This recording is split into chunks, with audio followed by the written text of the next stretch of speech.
This is the second video for week 2 of Church History 2, and I hope that your studies are coming along well. I just want to remind you that this week I'm asking you to select a topic for your research paper, and you can find those in the course information. Now, if you have another topic that you'd like to look into, please let me know. I'm pretty easy about that. I will guide you and I'll try to help you. And I can be a source to help you in this process. So just call on me if that is your desire. And secondly, we have a quiz this week, and that'll be available after Tuesday night. It'll be over weeks 1 and 2.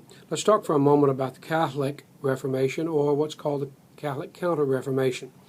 Was the Reformation, the Protestant Reformation, which we studied last week, was that the end of the Catholic Church? By no means. As a matter of fact, Catholicism continues to be strong today. And so the story of what happened after the Protestant Reformation, or in response to the Protestant Reformation, is very, very important. There's questions that arise as a result of that.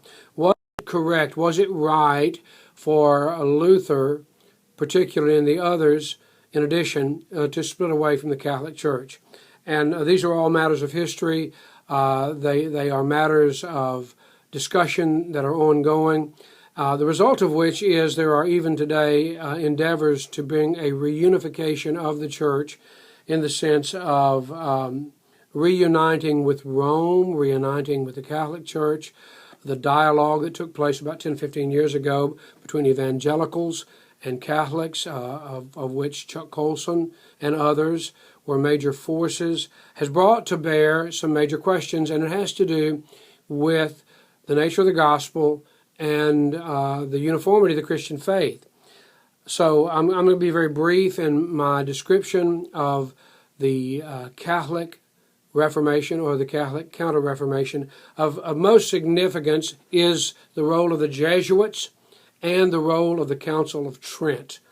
And if there is an area that you should become familiar with, it is the edicts of the Council of Trent and what came out of that, because Tridentine Catholicism was the rule of the day for at least the southern half of Europe, and for, of course, Catholicism worldwide.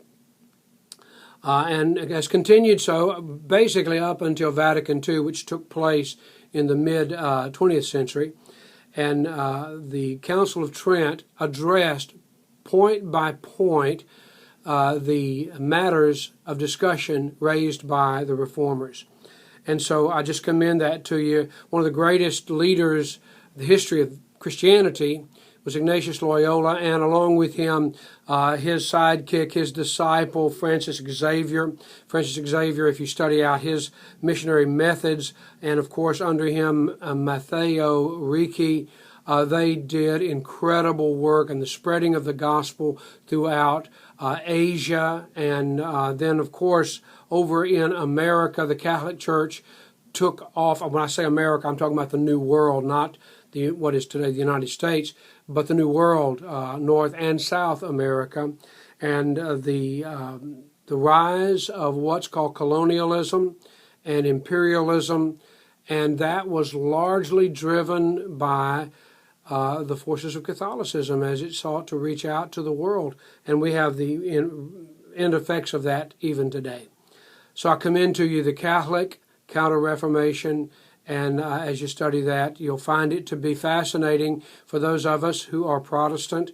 These are areas that we don't often look at. It is vital and it is important in the history of the Christian faith of Christianity. So God bless you in your studies.